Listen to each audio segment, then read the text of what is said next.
Assalamualaikum warahmatullahi wabarakatuh.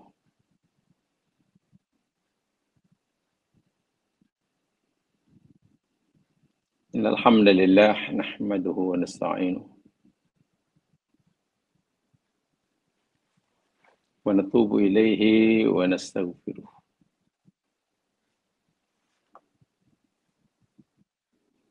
Wa na'udzu billahi min syururi anfusina wa min sayyiati a'malina.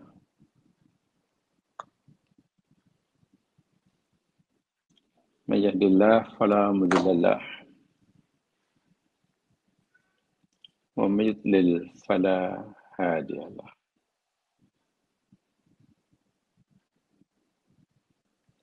Asyhadu an la ilaha illallah wahdahu la syarika lah.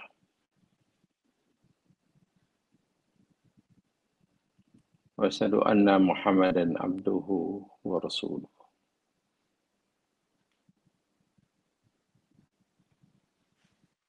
Allahumma salli ala Muhammad wa ala ali Muhammad.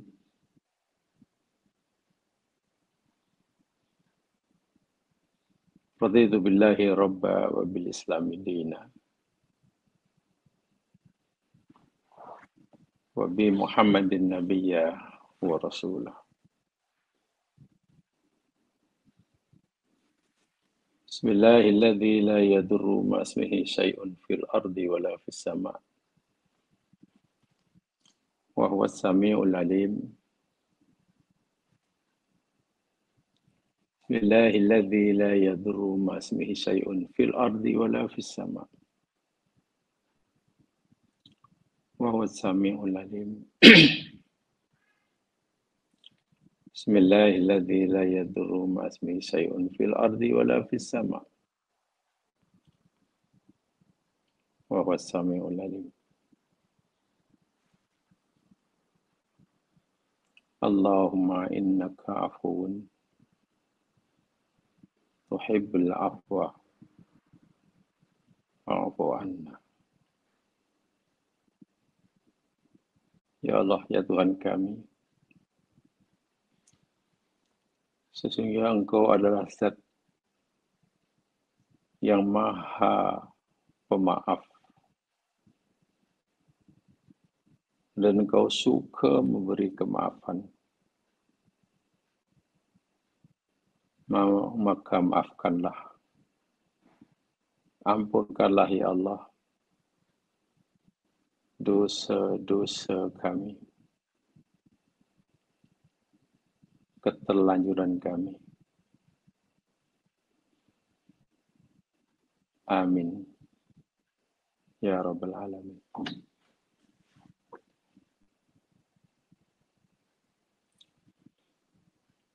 Jamaah para pendengar, saudara-saudaraku seiman dan seagama,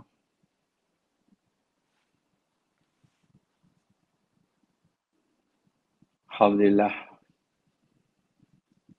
kita masih diberi peluang oleh Allah untuk bersua semula bagi meneruskan siri kajian kita pada surah Yusuf. Lebih-lebih lagi kita masih berada pada bulan yang sangat dimuliakan oleh Allah.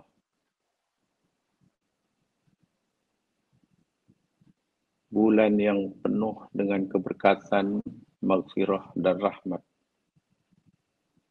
dari Allah buat hamba-Nya, yakni bulan Ramadan.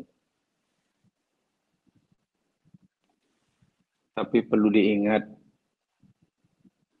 dan jangan sampai terlupa.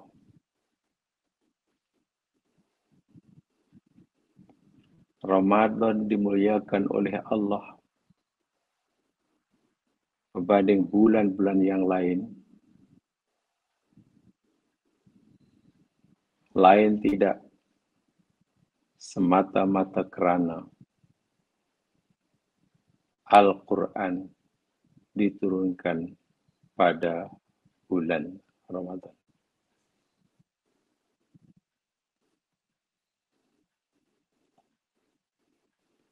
Sedia maklum, apa saja makhluk Allah yang Allah kaitkan dengan Al-Quran, pasti ia mulia. Dari sekian banyak para malaikat, malaikat yakni makhluk Allah yang mulia, dimuliakan. Dari sekian banyak malaikat, yang paling mulia, paling tinggi sekali kedudukannya di sisi Allah adalah malaikat Jibril. Kenapa? Ya, karena Jibril dilantik oleh Allah untuk menyampaikan Al-Quran. Jibril itu penyampai Al-Quran. Dan karena itulah dia mempunyai makom dan kedudukan status yang sangat tinggi di kalangan malaikat.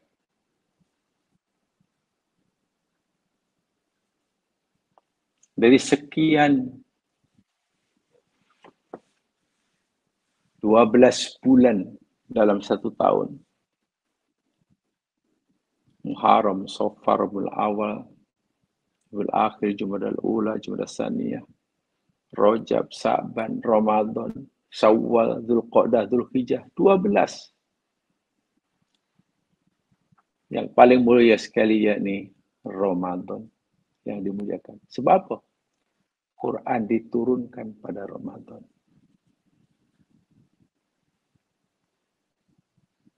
Sehingga jika sekiranya lah Quran diturunkan pada bulan Syawal lah bulan yang paling dimuliakan oleh Allah.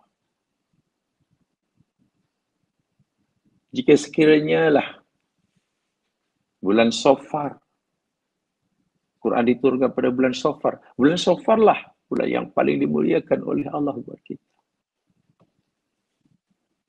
Tapi Allah pilih Ramadan sehingga kerana turunnya Al-Quran, karena Quran lah Ramadan menjadi sangat-sangat istimewa. Dari sekian banyak malam dalam satu tahun, 356 malam dalam satu tahun Komariah, banyak itu. Hanya satu malam saja yang punya keistimewaan yang luar biasa.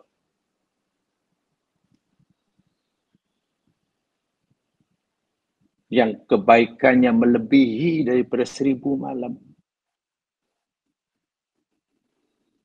Kita tahu namanya Lailatul Qadar. Kenapa Lailatul Qadar begitu mulia? Ya,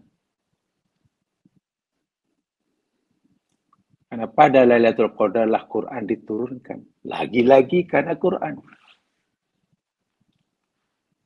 Dari sekian banyak manusia, dari sekian ribu Rasul dan utusan Allah yang Allah utus, Rasul yang paling tinggi makomnya di sisi Allah. Siapa kalau bukan Nabi Muhammad SAW? Sebab apa? Ya, karena bagindalah Rasul yang Allah berikan Al-Quran. Sehingga boleh disimpulkan, Al-Quranlah faktor penyebab yang menyebabkan sesuatu makhluk itu menjadi sangat mulia berbanding makhluk yang lain. Kelebihan Jibril atau malaikat yang lain karena Quran dibawa olehnya. Kelebihan Ramadan berbanding bulan yang lain karena Quran diturunkan padanya. Kelebihan Lailatul Qadar berbanding malam-malam yang lain karena Quran. Keutamaan Nabi Muhammad berbanding nabi-nabi yang lain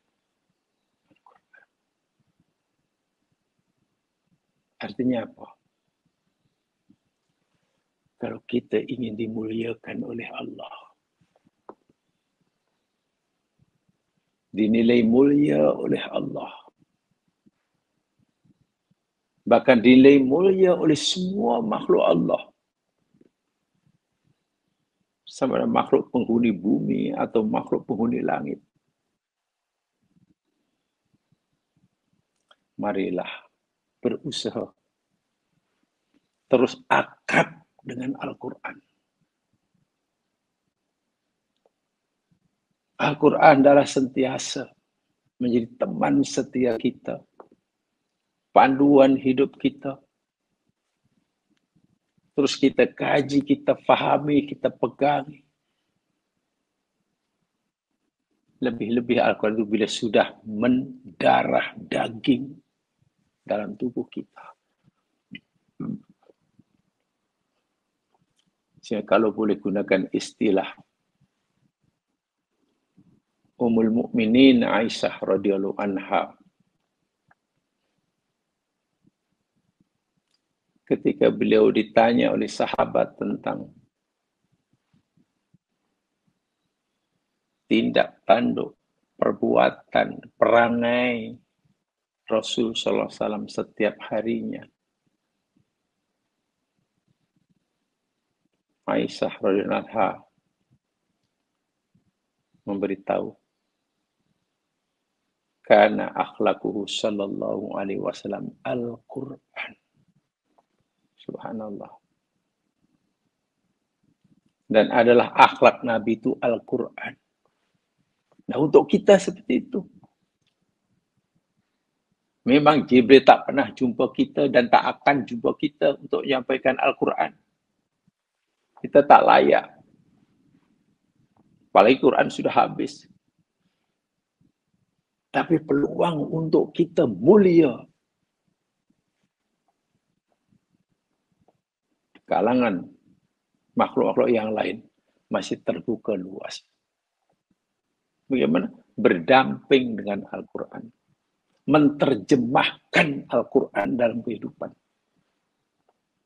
Kata Aisyah radhiyallahu anha, akhlak Nabi itu Al-Quran.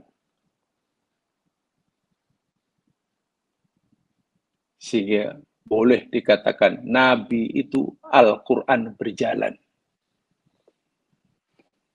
Al-Quran yang berjalan itu Rasulullah lah. Semua yang ada dalam Al-Quran, Nabi telah terjemahkan dalam perilaku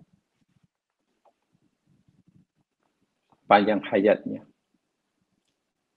Diamnya, bergeraknya, duduknya, berdirinya, bekerjanya, berumah tangganya, berekonominya, berpolitiknya, makan minumnya, berpakaiannya, berjirannya,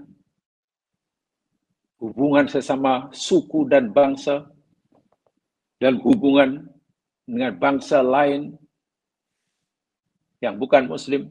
Nabi, semua tindakan Nabi itu seperti apa yang Quran perintahkan. Bahasa yang selalu saya gunakan. Rasulullah benar-benar telah berjaya membumikan Al-Quran. Al-Quran yang ada di Sidratul Muntaha, yang ada di langit, Nabi telah berjaya membumikannya. Dalam arti kata, menterjemahkan dalam kehidupan sehari. Al-Quran adalah bahasa langit. Itu firman Allah. Dan Nabi telah berjaya membumikan. Ialah kalau kita telah berjaya membumikan bahasa langit, kita akan menjadi manusia yang paling mulia di sisi Allah.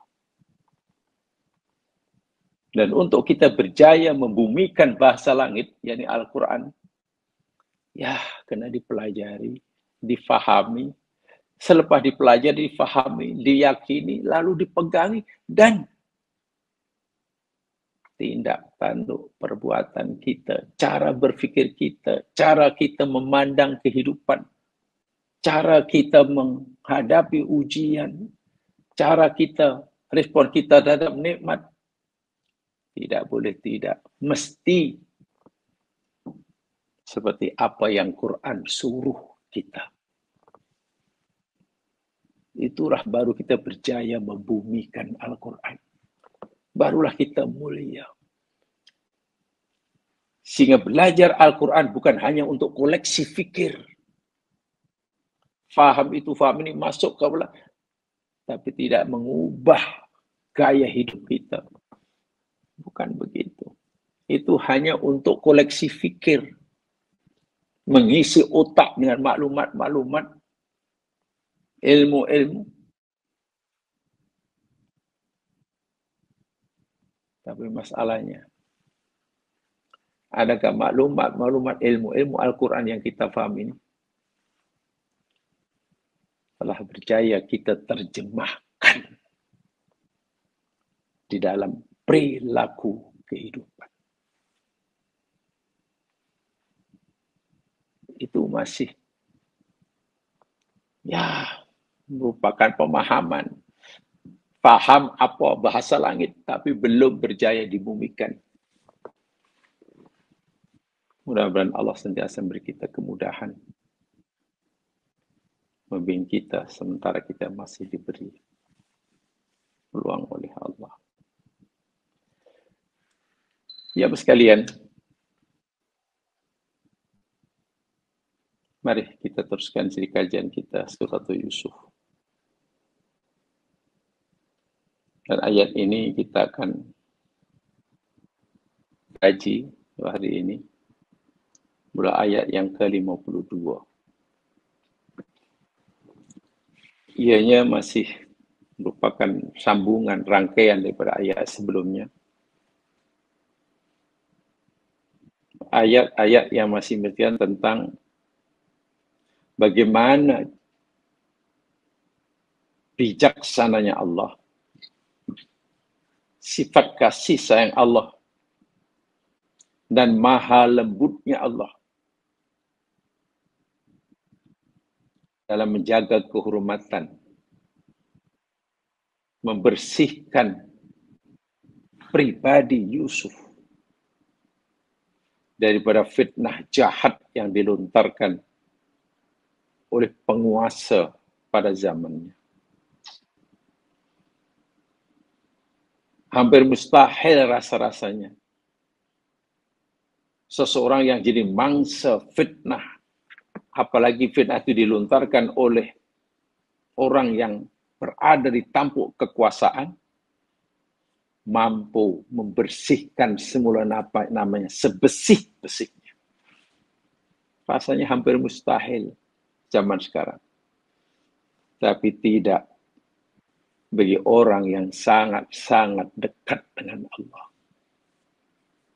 Yang tindakannya semata-mata hanya dilakukan untuk mencari keridhaan Allah. Karena Allah sendiri yang akan membersihkannya dengan caranya sendiri. Allah lah yang akan membela hambanya dengan cara Allah. Di mana hamba kadang tidak terfikir itu. Mari kita baca ayat 52. A'udzu billahi minasy syaithanir rajim. Dzalika liya'lama anni lam akhunhu bil ghaib. Wa anna Allah la yahdi kaidal kha'inin. Dzalika itulah yang sedemikian itu, yakni pengakuan. Ini merujuk pada itu menurut pengakuan Imro'atul Aziz. Dalam ayat sebelumnya 51 kan Imro'atul Aziz mengaku sendiri, ana rawatuhu al-an hashasal haq. Sekarang terdedah, terbukti kebenaran yang hakiki. Ya, Aku mengaku, akulah yang merayu Yusuf. Akulah punca masalah semua ini. Punca segalanya aku. Aku mengaku bersalah, aku yang memulakannya, aku yang tergila-gila dengannya. Tapi dia sedikit pun tidak ada tanda-tanda yang ia mau memenuhi keinginan aku. Yusuf memang betul-betul orang yang bersih, suci. Dia jujur. Kan itu yang dikatakan oleh Imru'atul Aziz dalam ayat 51. Jadi dalika itu merujuk kepada itu. Pengakuan Imru'atul Aziz, ana rawattuhu. Ana rawattuhu. Aku yang menggodanya. Dengan ucapan itu sekaligus membatalkan bahwa perempuan Mesir menggodanya. Seperti mana yang kita pelajari pada minggu lepas. Perempuan Mesir yang mencederai tangannya ketika Yusuf keluar menghadapi mereka atas perintah Imru'atul Aziz, mereka hanya kagum Yusuf. Mereka tidak menggoda Yusuf, tidak merayu. Dan ini terbukti setelah Imru'atul Aziz mengakui, aku sendiri sebenarnya perempuan yang melukai tangan itu langsung tidak menggoda, tak berani pasti. Pengakuan yang luar biasa. Dan ia adalah bukti saksi bahwa selain dirinya bara'ah, tidak terlibat. Ditambah lagi dengan pengakuannya, innahu laminas shodiqin. Ada inna, ada lam. Sesungguhnya dia Yusuf sungguh daripada orang yang benar dan jujur. Kalau boleh saya simpulkan, dalika itu merujuk kepada pengakuan Imru'atul Aziz yang mungkin 100% punca segala-galanya ini yang menghebohkan negara bertahun ini dirinya. Orang lain tak terlibat sama sekali, termasuk perempuan Mesir yang aku jemput ke majlis Yusuf melayan mereka, lalu mereka mencari tangannya, langsung mereka tidak terlibat. Semuanya aku. Bahkan dia mengatakan, ana rawatu, aku sendiri sebenarnya tergila-gila. Jadi orang lain bebas, bersih. Tak terlibat langsung. Dan Yusuf benar-benar orang yang jujur. Nah, zalika itu merujuk kepada itu. Dia yang memfitnah Yusuf hingga Yusuf berada dalam penjara. Sekarang dia sendiri yang membersihkan nama Yusuf. Luar biasa. Luar biasa. Dan dia mengakui seperti itu. Liya'lama anni lam akhunhu bil ghaib. Supaya dia mengetahui bahwa aku tidak mengkhianatinya bil ghaibi. Semasa ia tidak ada, tidak hadir bersama kami. Wa anna Allah la yahdil kaidal kha'inin. Dan Allah itu tidak memberi petunjuk pada akan tipu daya orang yang berkhianat. Jemaah sekalian, sebelumnya yang saya sampaikan, bahwa ayat yang ke-52 ini, ulama tafsir berbeza pendapat tentang sebetulnya ucapan ayat dalam 60 ini ucapan siapa. Ulama berbeza pendapat. Ada yang mengatakan itu ucapan Nabi Yusuf. Allah menceritakan ucapan Nabi Yusuf. Demikianlah supaya ia mengetahui tuan besar, majikan saya supaya tahu bahwa aku tidak mengkhianatinya di belakangnya. Ada yang mengatakan itu ucapan Yusuf. Disandarkan pada ucapan Yusuf. Walaupun aku berduaan dengan istrinya, aku tak pernah mengkhianatinya. Sekarang terbukti istrinya sendiri yang mengaku. Mana biar suaminya, penguasa Mesir tahu yang aku orang jujur. Itu kalau dinisbahkan kepada ucapan Yusuf. Maksudnya bila Nabi Yusuf kata seperti itu? Kata pendapat terbaik ini, Yusuf mengatakan ketika ia jumpa Malik. Balik jumpa Malik, dia kata ini. Ada pendapat mengatakan, tak, ketika utusan raja datang menemui Yusuf kali kedua di penjara.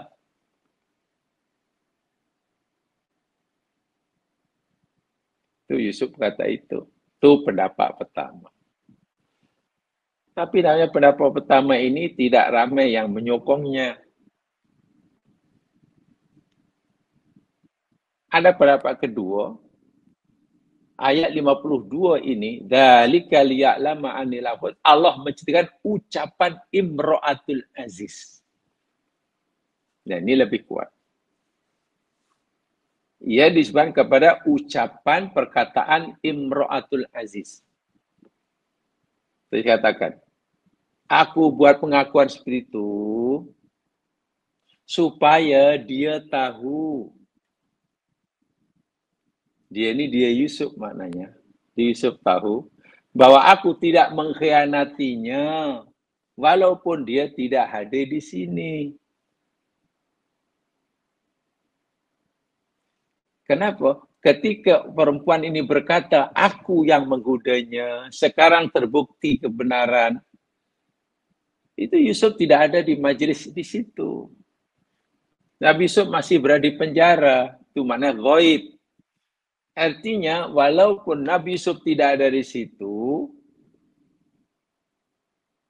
dia mengakui kesalahannya dan ia ingin membersihkan diri Yusuf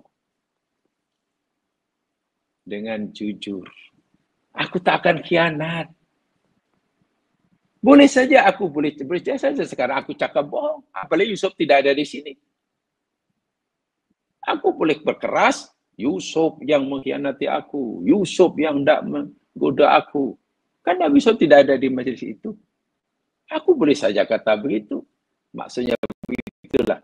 Tapi tidak. Sekali-kali aku tidak akan mengkhianati Yusuf. Dia orang yang baik. Walaupun dia tidak ada di majelis sekarang ini, aku mengakui, aku yang bersalah. Ini, kalau kalimat ini diucapkan, dinisbahkan pada ucapan Imra'atul Aziz. Dan nampaknya ini lebih boleh diterima itu. Lebih diterima. Kalamu Imra'atul Aziz. Ya, itu coba. Wa anni baina halatu dzamba alaihi inda hudurihi lakinni mahlu dzamba alaihi inda ghaibihi. Supaya Yusuf tahu, walaupun aku pernah melakukan kesalahan di hadapannya, jadi semasa dia masih di rumah aku kejar-kejar dia, aku rayu dia, itu kesalahan aku. Dan Yusuf tahu. Tapi sekali-kali aku tidak akan mengkhianatinya, memfitnahnya ketika ia tidak berada di sisi. Dahulu aku merayunya. Dia tahu aku lakukan kesalahan. Tapi aku tidak akan memfitnahnya. Tidak akan mengkhianatinya. Terus memfitnahnya. Walaupun dia tidak berada di sini. Karena ketika majelis ini, ketika dalam sesi siasatan Malik terhadap ini perempuan yang terkerat tangannya ini, Yusuf belum ada di situ. Ailam aku fi wa fi sini khilaf al-haq. Sekali-kali aku tidak akan berkata yang salah, yang menyalahi kebenaran, padahal dia masih di penjara. Itu kan luar biasa, jemaah sekalian. Luar biasa. Yusuf tak tahu peristiwa ini. Majelis tak tahu. Yusuf tidak ada dalam ini apa sesi soal jawab siasat ini. Tapi perempuan tak mampu nak berbohong. Itu maksudnya. Jadi menunjukkan bahwa ayat ini menunjukkan dengan nyata akan betapa bersihnya diri Yusuf daripada dakwaan tohmahan yang dilontarkan selama ini, yang mereka Yusuf dekam dalam penjara beberapa tahun. Siapa yang membersihkan namanya? Orang-orang yang mengotorinya. Luar biasa. Siapa yang membersihkan nama Yusuf? Orang-orang yang dahulu mengotorinya. Allahu Akbar. Siapa yang memberi kesaksian Yusuf ini benar-benar tidak melakukan kesalahan walaupun sikit? Orang yang dahulu menuduh Yusuf yang melakukan kejahatan. Subhanallah. Ini cara Allah membersihkan nama Nabi Yusuf alaihissalam. Jadi jelas di sini. Begitu juga kata mufassir yang lain. Dalam tafsir At-Tahrir wa Tanwir,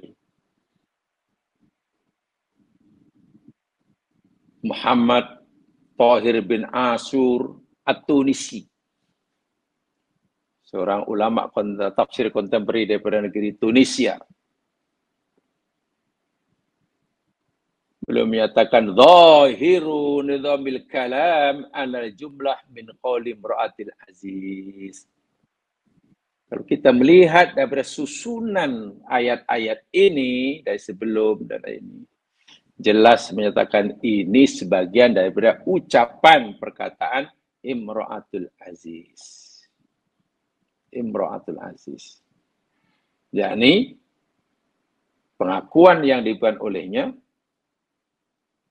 bagi membersihkan nama Yusuf alaihissalam daripada pelbagai tohmahan yang dia sendiri lontarkan. Subhanallah. Membersihkan nama Yusuf daripada berbagai fitnah dan tohmahan yang dia sendiri lontarkan. Dan Yusuf telah mengalami akibat buruk tohmahan yang dilontarkan ini. Tapi subhanallah, Nabi Yusuf tidak ada rasa dendam, keinginan untuk membalas. Bahkan dalam minggu lepas kita telah pelajari tafsir sebelumnya. Yusuf masih ingin menjaga kehormatan Imra'atul Aziz. Walaupun dia punca segala-galanya. Itu luar biasa. Orang seperti ini luar biasa. Punya peluang untuk membalas. Ada alasan untuk membalas. Tapi dia masih ingin menjaga kehormatan, kemuliaan, harga diri Imra'atul Aziz. Itu ada pada Yusuf. Dan nanti kita akan lihat juga dalam ayat sebelumnya. Ketika Yusuf dia sudah jadi orang besar di Mesir,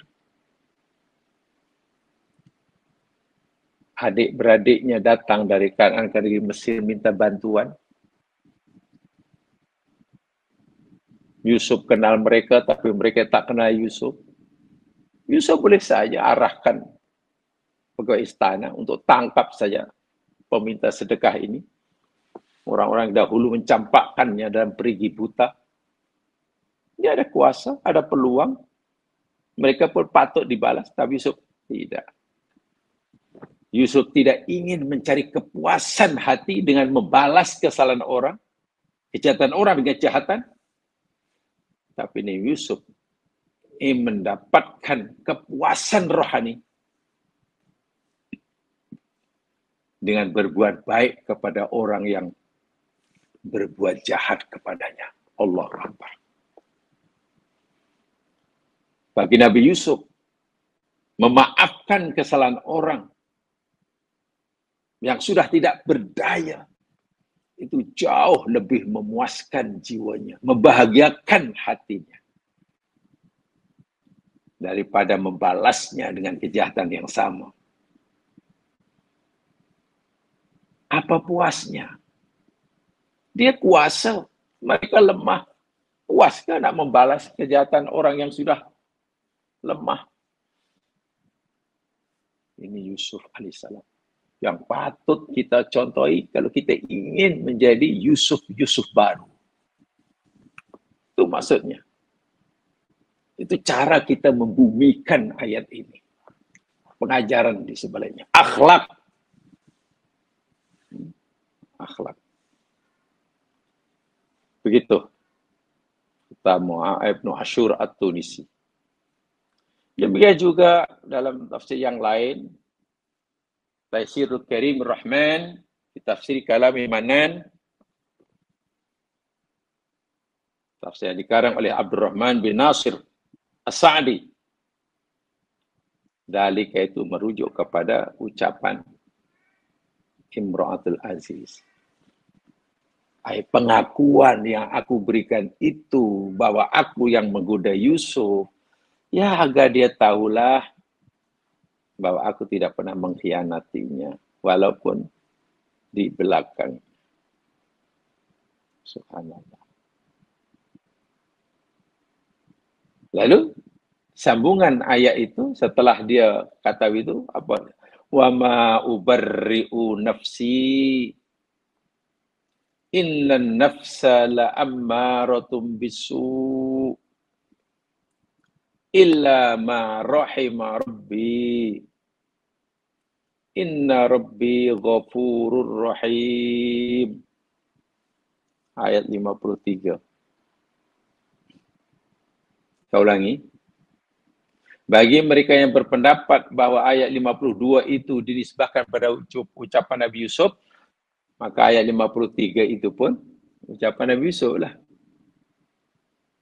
Tapi mereka yang berpendapat bahwa ayat 52, maksud ayat 52 itu dinisbahkan pada ucapan Imra'atul Aziz, maka ayat 53 itu pun dinisbahkan pada ucapan Imra'atul Aziz.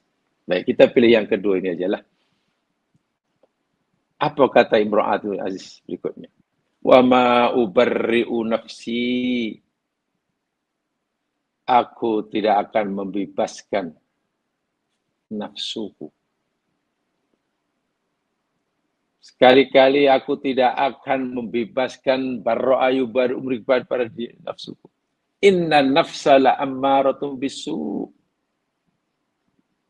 Sungguh nafsu itu sungguh banyak menyuruh kita melakukan keburukan.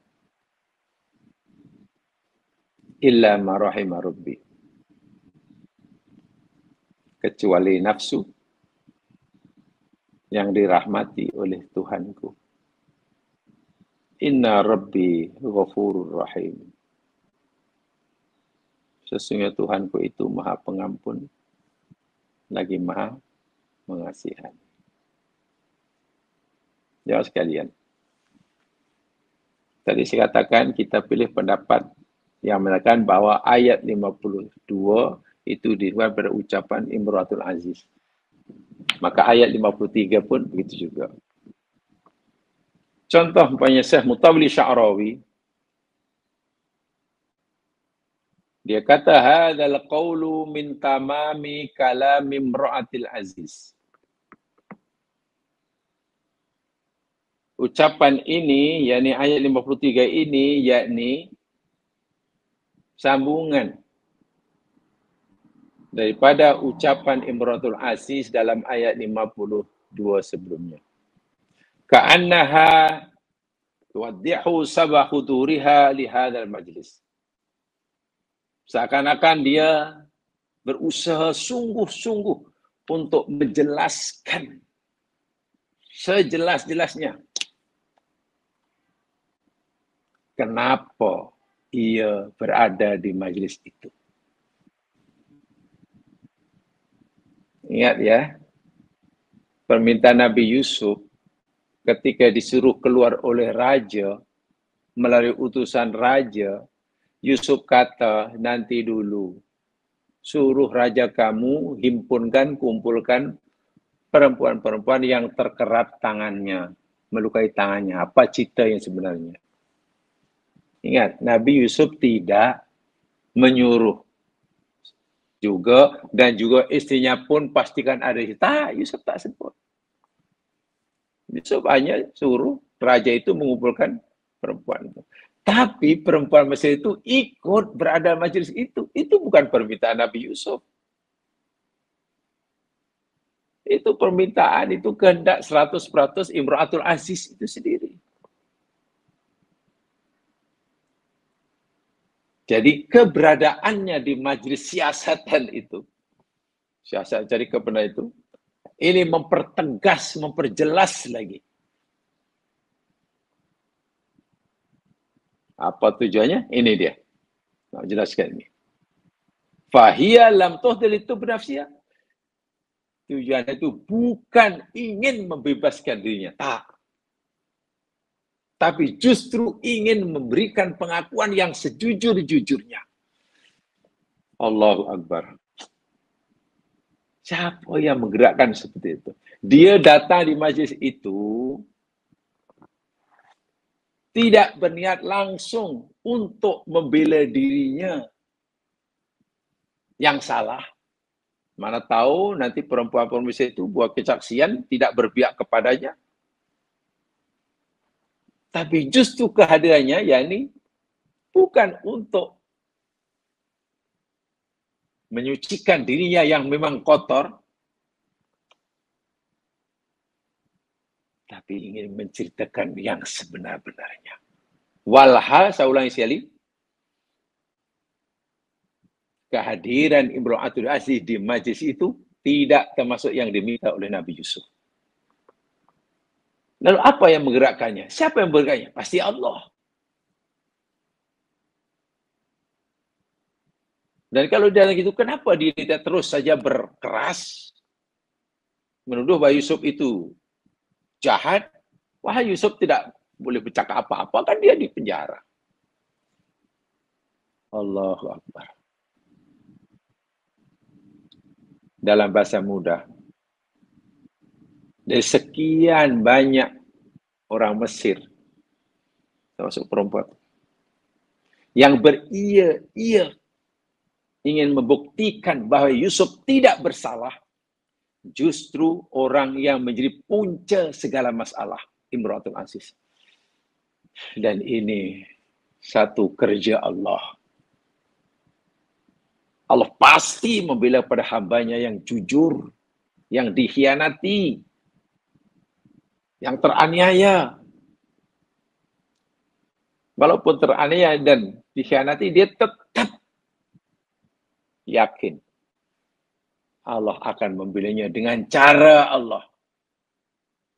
Dia tidak melakukan perbuatan di luar landasan yang dibenarkan oleh agama. Itu syaratnya. Sedangkan biasanya, seperti mana kita maklum, dalam keadaan orang itu dihina, dizalimi, tertindas, Ibu Aris katakan, mungkin sudah tidak lagi, kurang pandai lagi berpikir rasional, tapi lebih kepada emosional. Jauh sekali untuk sabar, untuk ridho, untuk tetap husnudon pada Allah. Susah. Tapi Nabi Yusuf, Allah, walaupun masih remaja, tetap berbaik sangka pada Allah. Tidak suudzon. Tetap sabar dan serahkan segala masalah kepada Allah. Tugas dia hanya satu. Aku tidak akan melakukan perbuatan sama ada nak mengucapkan ucapan ke, bertindak ke, yang menyalahi peraturan agama. Itu saja. Kan ini tipu daya manusia. Allah pasti membela lah. Dan betul. Ini kemuncaknya. Jadi kata Sya'rawi, tahu di Sya'rawi, kehadiran perempuan di situ justru ingin membersihkan nama Yusuf. Bukan untuk membela dirinya yang salah. Tak. Bahkan untuk mengakui sejujur-jujurnya, dia ialah yang menjadi puncanya. Masya Allah. Dan ini ucapan belinya. Aku datang tidak akan membebaskan diriku daripada tanggung jawab. 100% kesalahan berada di bauku. Ya, karena nafsu ini lebih banyak menyuruh buat maksiat. Kecuali nafsu yang dirahmati oleh Allah Subhanahu wa ta'ala. Begitu juga kata Ibnu Katsir. Lastu ubari'u nafsi. Aku datang di sini bukan hendak membela diriku, tak. Fa inna nafsa tatahadas wa tamanna. Ya, nafsu sentiasa berkata-kata, berangan-angan, berbisik. Walihada rawatuhu. Sebab itulah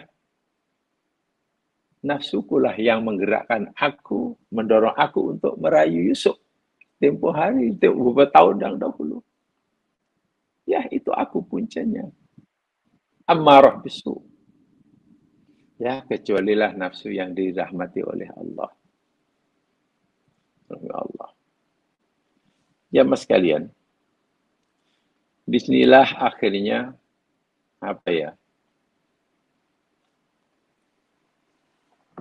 timbul pendapat di kalangan ulama bicara tentang nafsu. Saya ingin bacakan dahulu apa kata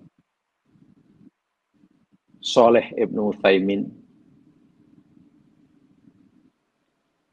rahimahullah. Beliau menyatakan bahwa an-nufusu thalathun. Nafsu manusia ini terbagi menjadi 3. Ada 3. Kata beliau. Yang pertama yakni nafsun syarirah. Nafsu syarirah yakni nafsu yang banyak menyuruh kita melakukan kejahatan. Ammarah bisu. Ini ayatnya. Bila terlintas dalam hati kita, terbisik dalam jiwa kita untuk buat sesuatu yang menyalahi syarak, sama ada tinggal suruhan atau langgar larangan, itu namanya nafsu syarirah. Ammarah bisu. Yang kedua namanya nafsul khairah. Nafsul khairah. Yakni nafsul mutmainah yang suruh kita buat baik. Bila terlintas hati kita, terbetik dalam hati nak buat baik. Nak buat sesuatu yang selari dengan syarak. Itu namanya nafsul khairah. Nombor 2. Atau nafsul mutmainnah. Dan yang ketiganya namanya nafsul lawamah. Nafsul lawamah. Lawamah itu yakni nafsu yang mencela. Nafsu yang mencela. Ketiga-tiga itu ada adanya dalam Al-Quran. Nafsu ammarah, ini dalilnya surah Yusuf ayat 53. Nafsul mutmainnah ada dalam surah Al-Fajr.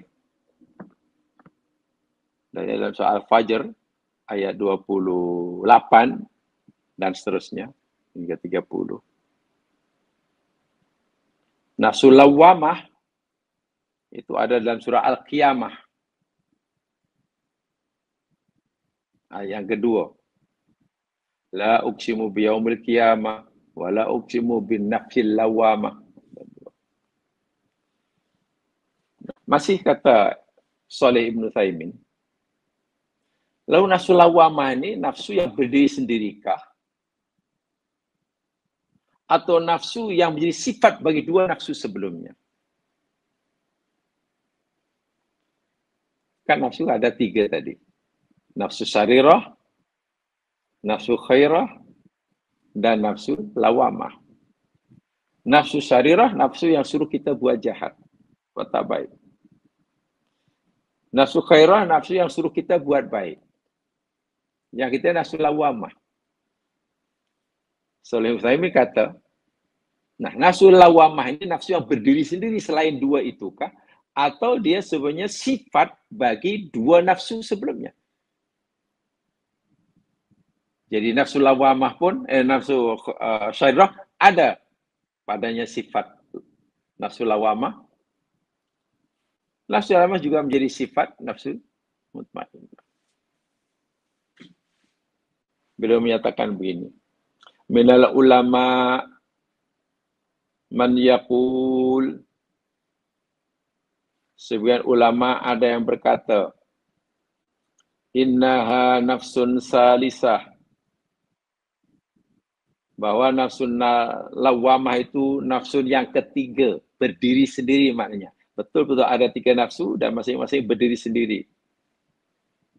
Wa minhum, dan sebagian ulama yang lain, man yaqul, ada yang berpendapat, bal hiya wasfun li nafsaini sabiqatain. Nafsu lawamah bukan nafsu yang berdiri sendiri, tapi ianya hanya sifat bagi 2 nafsu itu. Nafsu lawamah sifat bagi nafsu syarirah, nafsu lawamah juga sifat bagi nafsu khairah. Apa maksudnya? Begini. Dia bagi contoh. An-nafsul khairah talumu kama katalah. Lalu bila nafsul khairah yang menyuruh kita buat baik, bolehkah mencela kita? Dalam nafsul khairah ni ada ke nafsul lawamah mencela kita? Kata penakut, ada. Nafsul khairah bukan sekadar menyuruh kita buat baik, tapi nafsul khairah juga ada kemampuan untuk mencela kita. Bila nafsul khairah mencela kita? Idza amilta su'an au faratta fi wajibin talumuka. Contoh, apabila kita melakukan keburukan, kita terlanjur melakukan dosa, atau kita cuai dalam melakukan kewajipan, dalam hati kita, jiwa kita mencela kita. Bodohnya kamu ni. Kenapa kamu buat benda ini? Benda ini kan tak elok. Sebagai orang Muslim, tak sepatutnya kamu buat macam ini. Tak sepatutnya orang Muslim langgar larangan ini. Walaupun tak ada orang nampak, tapi tak boleh awak buat macam tu. Itu salah. Itu suara siapa itu? Itulah suara nafsu lawamah yang ada pada nafsu khairah. Sebaliknya, kalau kita katakanlah nafsu syarirah, nafsu yang menyuruh kita buat jahat, kita pun terlanjur buat jahat, menyuruh kita buat jahat. Tiba-tiba kita buat baik. Kita buat baik. Ada peluang untuk rasuah, kita tolak. Kita ada masalah keuangan. Ada masalah keuangan. Dan nampaknya hanya satu cara untuk kita dapat mengatasi masalah keuangan, terima je lah rasuah itu. Tapi kita orang mukmin, takut pada Allah, kita tolak. Tak apalah, tolak. Walaupun dengan menerimanya, saya dapat mengatasi masa keuangan saya. Dan dengan menolaknya, saya akan terus dibelenggu dengan masalah keuangan. Menolak rasfah, itu pasti bercanggah dengan nafsu syarirah. Nafsu syarirah tidak menghendaki, tak menyuruh kita menolak. Suruh, buat. Bila kita menolak, balik, esok lusa, masalah keuangan makin parah. Tiba-tiba dalam hati ada bisikan, itulah. Tempoh hari ada peluang untuk selesaikan masalah keuangan, kamu tolak. Sekarang tengok. Masalah keuangan makin parah, makin teruk. Jadi menolak rasbah itu dianggap satu kesalahan oleh nafsu syarirah. Ada penyesalan. Itulah. Cobalah kamu terima. Lagi pula, kenapa kamu begitu takut? Di dunia ini, orang yang terima rasbah bukan awak seorang. Di luar sana ramai. Dahlah ramai sudah berkali-kali. Awak baru nak sekali, itu pun awak tak nak. Sekarang tengok. Awak menyesal kan? Awak rugi kan? Itulah bisikan nafsu lawamah dari nafsu syarirah. Yang tadi, bila kita melanggar larangan Allah, kita langgar larangan Allah. Bising juga itu nafsu khairah. Kenapalah kamu lakukan seperti ini? Kamu orang Islam. Tengok sekarang nama kamu sudah hancur. Pasal kamu terlalu terburu-buru ambil keputusan. Kamu tahu benda itu salah, kamu lakukan juga. Sekarang tengok. Nama kamu sudah hancur. Nah, celah kita. Yang mencela itu yakni nafsu lawamah pada nafsu khairah. Ada dipahami seperti itu. Walaupun begitu zaman sekarang ada yang memilih yang sama tadi. Nafsu ada 3. Nafsu amarah, suruh kita buat jahat, berdiri sendiri. Nafsu lawamah, mencela, timbul kecelaan, menyalahkan diri sendiri, menyesal, berdiri sendiri. Dan nafsul mutmainnah. Ini berdiri sendiri ada 3. Bagaimana memahaminya? Karena manusia ini dicipta oleh Allah jiwanya. Jiwa manusia ini dicipta Allah sangat unik. Wa nafsi wa masawaha fa'alhamaha fujuraha wa taqwaha. Demi jiwa manusia dan penyempurnaannya kan oleh Allah.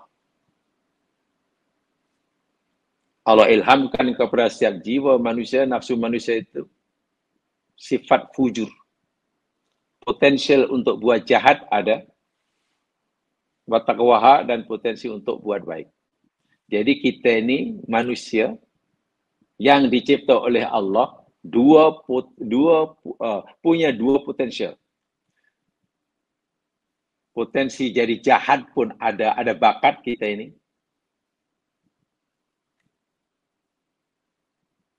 Kita juga punya potensi untuk jadi baik.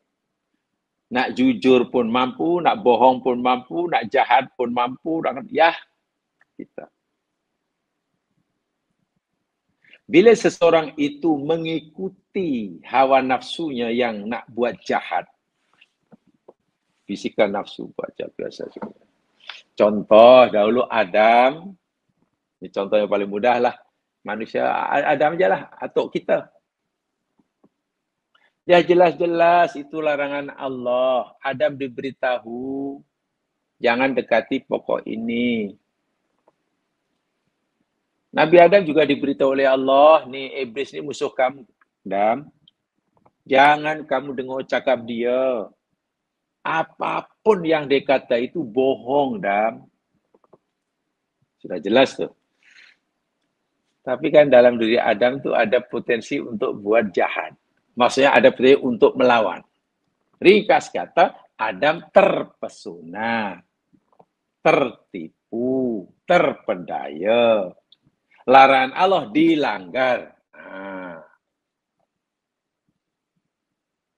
Punca Adam melanggar larangan Allah karena Adam mengikuti kehendak nafsu ammarah.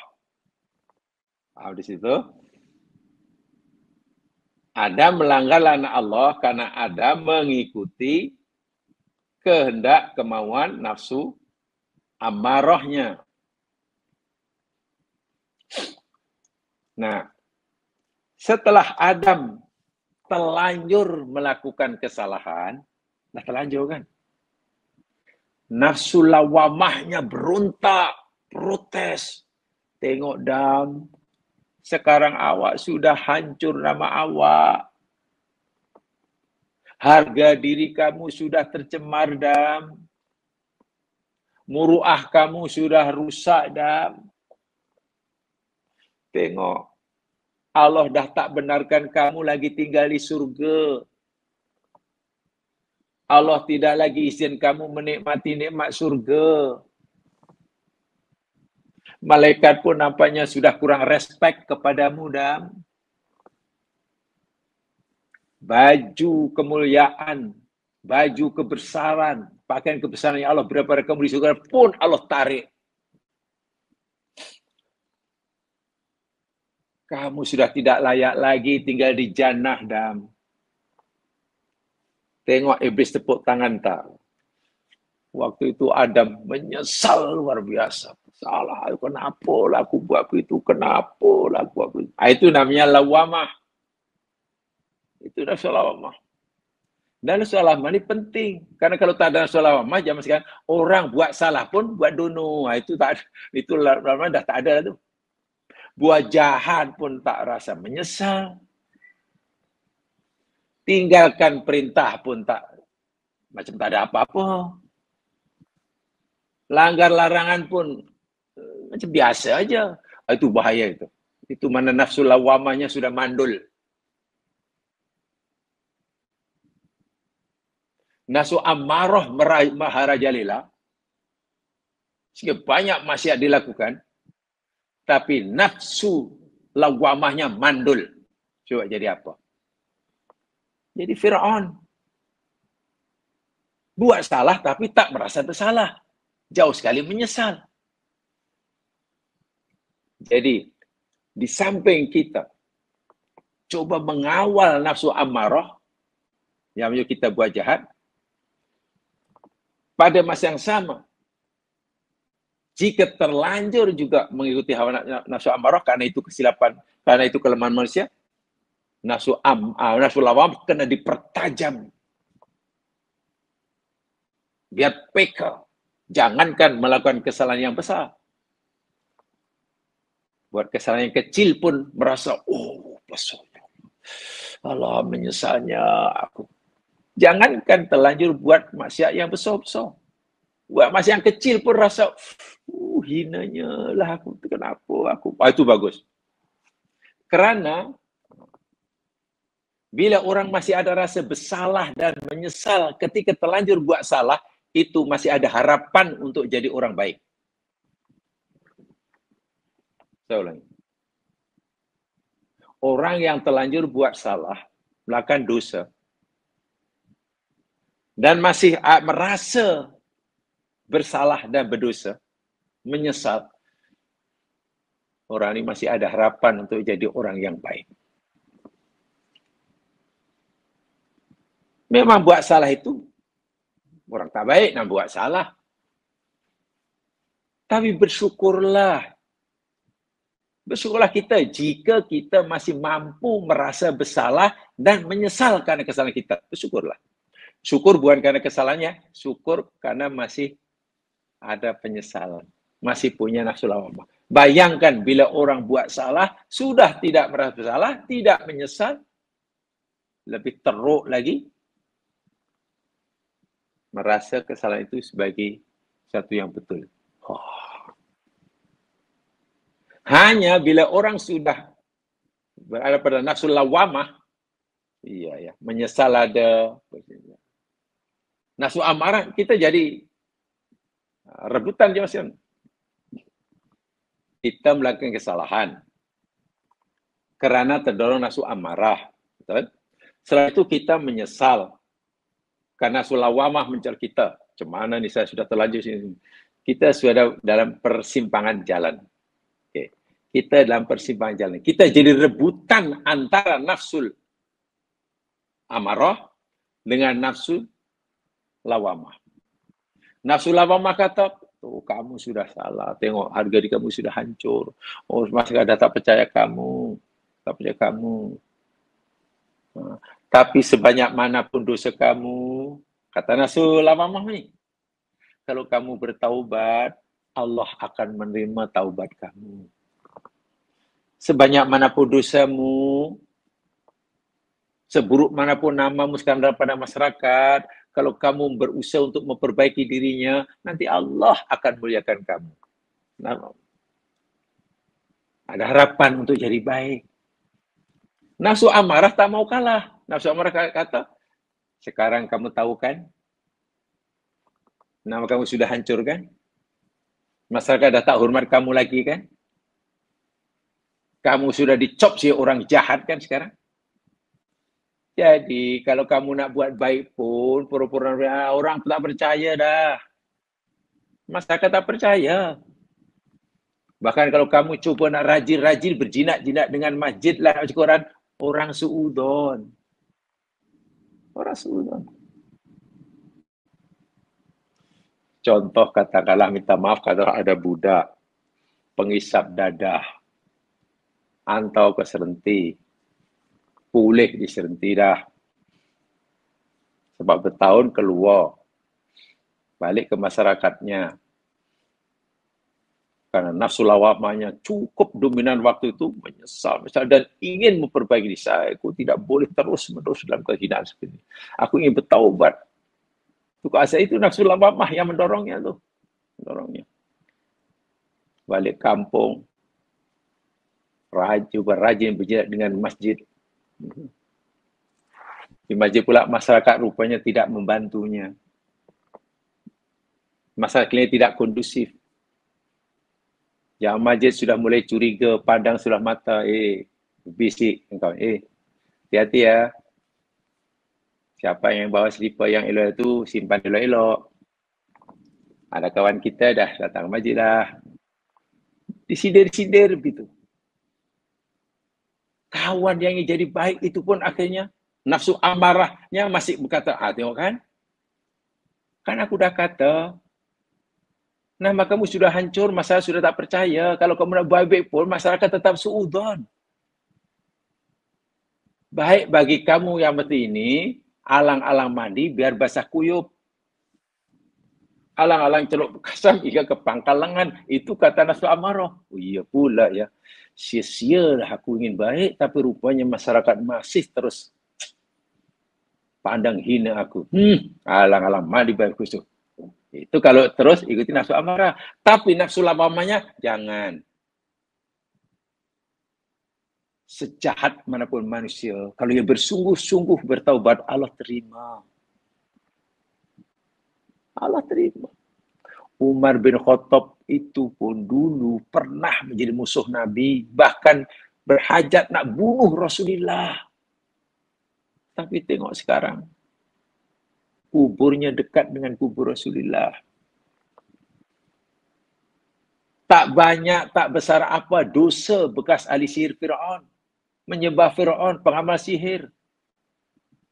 Kalau dia mati ketika dia pergi nak melawan Nabi Musa, neraka kekal abadi. Tapi tengok, kan dia berusaha dan nampak kebenaran, tinggalkan syirik, jadi pengikut Nabi Musa. Hanya beberapa hari istrinya jadi orang mukmin, bunuh, dipancung, dikerat-kerat oleh Fir'aun. masuk surga. Jadi kita jadi rebutan nih antara nafsul ammarah dengan nafsul lawamah. Nafsul lawamah memberikan harapan. Lagi pula mana manusia tak bersalah. Nasihat nafsul lawamah, orang yang baik bukan orang yang tak pernah buat salah. Karena tidak ada manusia yang tak pernah buat salah. Orang baik bukan orang tak pernah berdosa. Karena tidak ada manusia yang tak pernah buat dosa. Tapi orang yang baik, jadi orang yang mau memperbetulkan kesalahannya. Oh iya. Ahli surga di akhirat nanti. Selain para nabi lah. Semuanya itu pernah buat dosa semasa hidupnya. Semua ahli surga di akhir nanti, masa hidupnya dulu pernah dosa, kemudian bertaubat, dosa bertaubat, akhirnya masuk surga. Oh iya. Itu nafsu lawamah memberi harapan. Nafsu amarah tutup pintu. Sekali jahat, selamanya terus jahat. Alang-alang mandi biar basah kuyup. Kalau dia mengikuti nafsu lawamah, oh iya. Sebanyak manapun dosa saya, Allah akan ampunkan. Akhirnya nanti mencapai nafsu yang paling tinggi, nafsul mutma'innah. Bertuah sungguh kalau orang itu sampai mutma'innah, ketika dipanggil oleh Allah, tiba masa untuk jumpa Allah,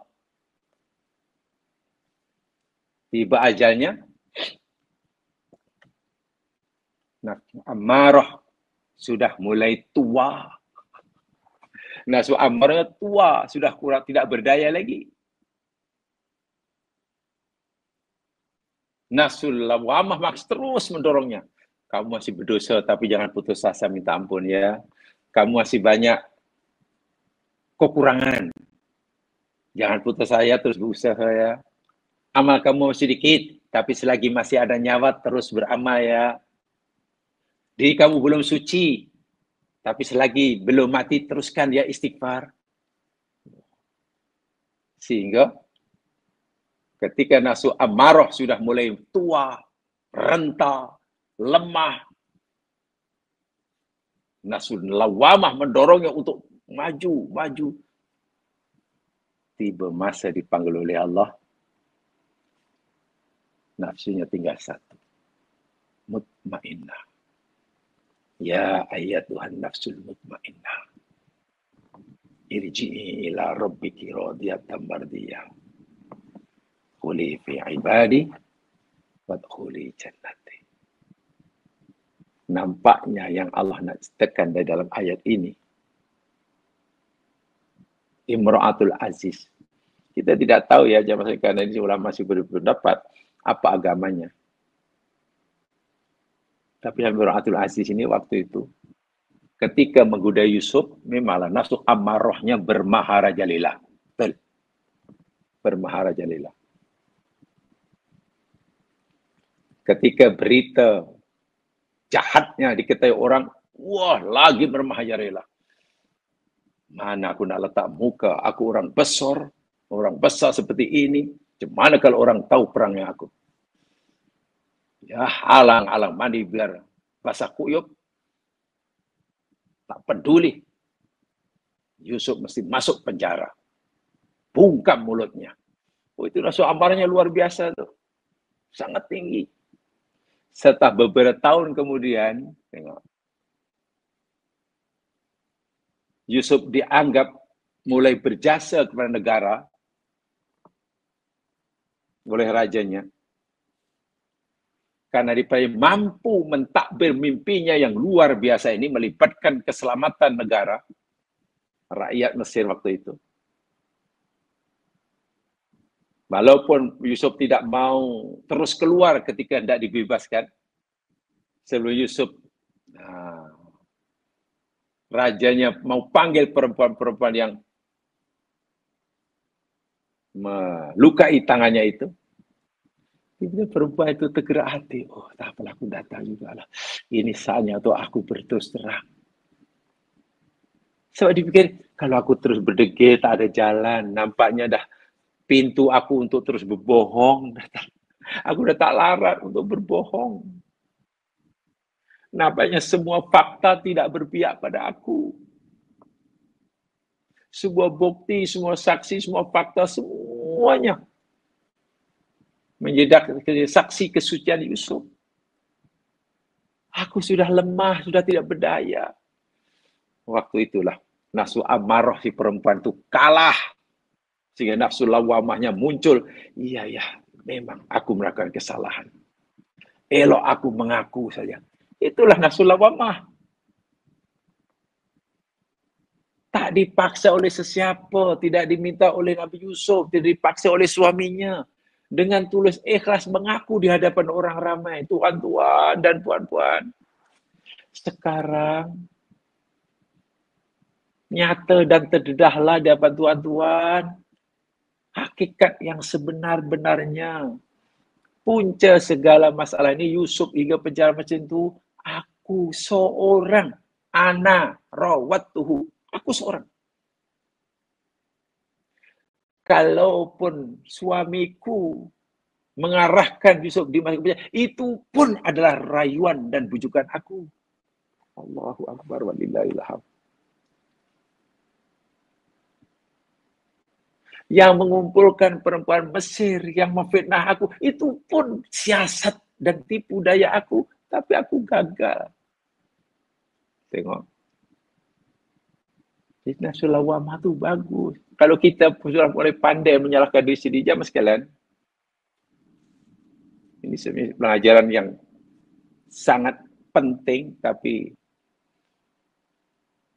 tidak mudah dilakukan walaupun tak perlu modal.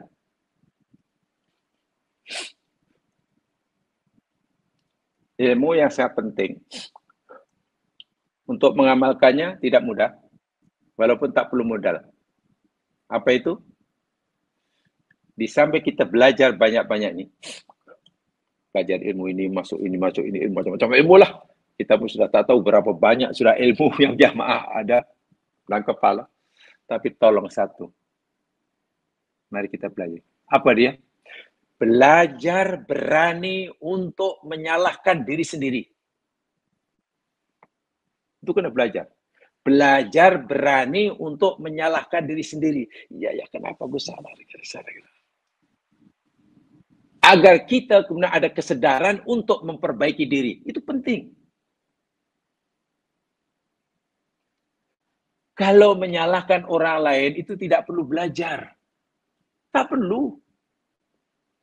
Komen orang lain, salah itu tak perlu belajar. Tapi juga, belajar menyalahkan diri sendiri dengan rileks. Kan ini hadis Nabi SAW yang sudah tahu tapi kadang terlepas pandang atau kurang di-highlight kan. Tuba liman sagolahu aibuhu an uyubin nas. Hadis-hadis seperti sepatutnya lah akhir zaman ini itu yang di-highlight kan. Tapi tidak, kenapa? Ya, kalau kita kaji itu kan hadis semua kena.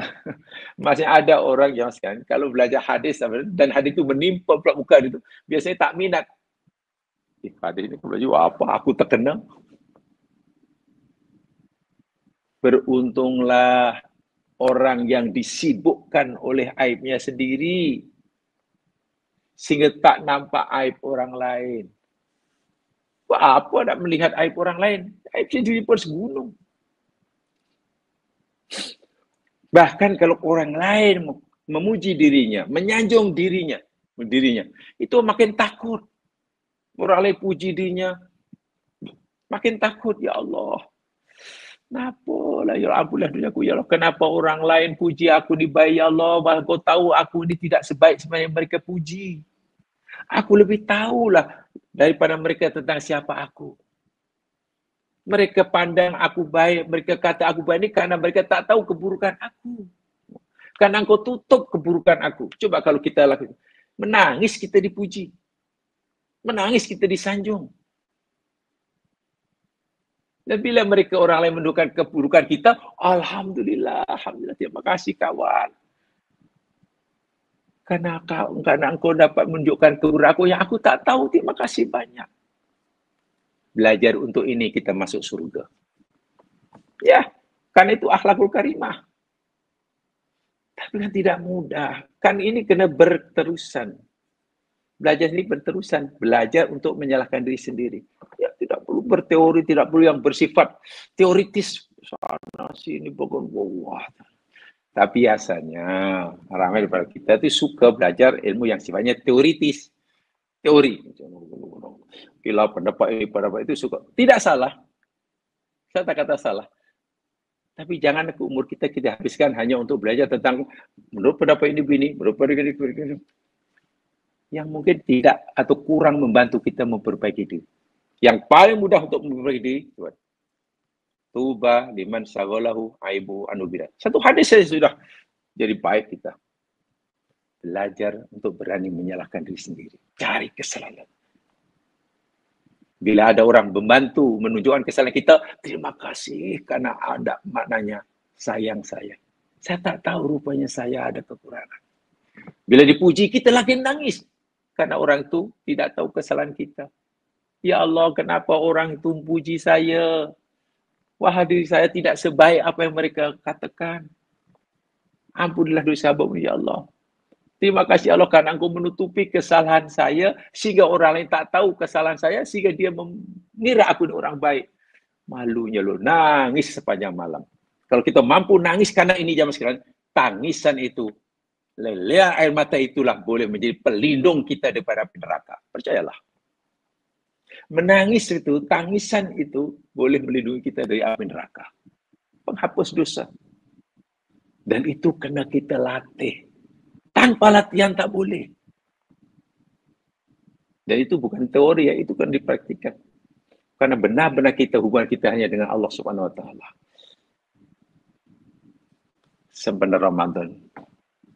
Sempena 10 malam terakhir. Mari kita tingkatkan ibadah kita dari aspek ini satu di antaranya. Boleh saja kita tingkatkan qiyam mulainya, tadarusnya, zikirnya, iktikafnya. Tapi tolong, renungan kita pada sendiri, merenung ke dalam. Kita sedang melakukan ta'amul. Kita sedang berkontemplasi. Lalu kemudian, Allah, tiba-tiba menangis seorang diri. Dia tidak sedang baca Quran, dia tidak sedang zikir, hanya memikirkan nasib tadi, tiba-tiba menangis. Oh, luar biasa itu ganjarannya jemaah sekalian. Perlu dan mustahab. Mudah-mudahan diberkati oleh Allah. Subhanakallahumma bihamdika. Asyhadu an la ilaha illa anta astaghfiruka wa atubu ilaik. A'udzu minasyaitonir rajim. Innal insana fi khusr illa alladziina aamanu wa 'amilus shalihaat wa tawassaw bil haqq wa tawassaw bis sabr. Assalamualaikum warahmatullahi wabarakatuh.